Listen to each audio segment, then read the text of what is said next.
সিকিমের ম্যালি বাজার থেকে ম্যালি চেকপোস্ট পর্যন্ত NH10 কিন্তু প্রচণ্ড জাম।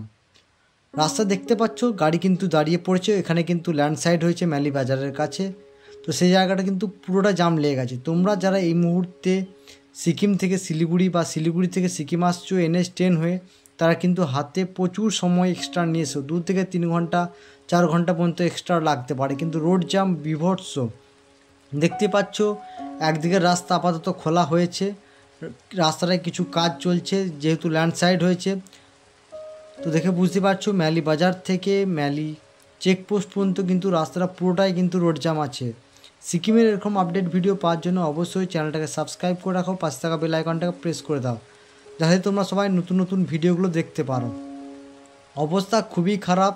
সিকিমের NH10 কিন্তু প্রায় টাইমই এখন বন্ধ হয়ে যাচ্ছে, মাঝে মাঝেই কিন্তু তোমার ল্যান্ডস্লাইড হচ্ছে বিভিন্ন জায়গায়, ফলে কিন্তু রাস্তা কিন্তু বন্ধের চান্স প্রচুর। দেখতে পাচ্ছ কত গাড়ি দাঁড়িয়ে পড়েছে, দু সাইড দিয়ে কিন্তু গাড়ি দাঁড়িয়ে পড়েছে।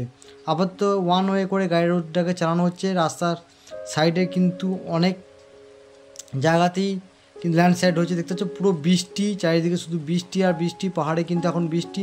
তোমরা যারা এই সপ্তাহে ট্যুর প্ল্যান করেছো তাদেরকে বলবো ট্যুর প্ল্যানটা ক্যান্সেল করে অক্টোবরের ফার্স্ট সপ্তাহ করো, কারণ এই সপ্তাহটা পুরোটাই কিন্তু পাহাড়ে বৃষ্টি হবে। ওয়েদার প্রচণ্ড খারাপ এখন এই মুহূর্তে, কারণ পাহাড়ে এসে ঘোরবার মতন পরিস্থিতি সত্যি কথা বলতে এখন নেই।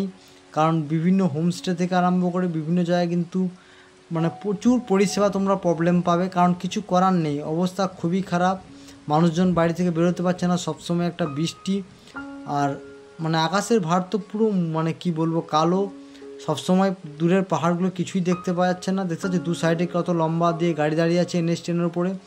NH10 পুরো কার্যত এখন মানে কি বলবো ওয়ান হয়ে গেছে। বিভিন্ন জায়গায় ল্যান্ডস্লাইড সরাবার জন্য কিন্তু কাজ চলছে, সেই সমস্ত কাজের জন্য কিন্তু 2 থেকে 3 ঘন্টা করে লেট হচ্ছে। তো 2 থেকে 3 ঘন্টা করে লেট হলে বুঝতেই পারছো তোমাদের সিকিম থেকে শিলিগুড়ি বা শিলিগুড়ি থেকে সিকিম আসতে কিন্তু প্রচণ্ড সময় লেগে যাচ্ছে। এবং তার উপর তো বৃষ্টিতে কাজেও অনেক প্রবলেম হচ্ছে। নতুন করে বিভিন্ন জায়গায় ধসের খবর আসছে, সেই সমস্ত ভিডিওগুলো তোমরা এই চ্যানেলে পেয়ে যাবে। আর সিকিমের আপডেট ভিডিও পাওয়ার জন্য অবশ্যই চ্যানেলটাকে সাবস্ক্রাইব করে রাখতে হবে, পাশে থাকা বেল আইকনটাকে প্রেস করে দেবে, যাতে তোমরা সবার আগে কিন্তু আপডেট ভিডিও পেয়ে যাও। তো ভিডিওগুলো কেমন লাগছে একটু কমেন্ট করে তোমরা জানিও। আর প্রত্যেকে যারা ভিডিওগুলো দেখছো প্লিজ প্রত্যেকে চ্যানেলটাকে একটু সাবস্ক্রাইব করে দিয়ে যেও।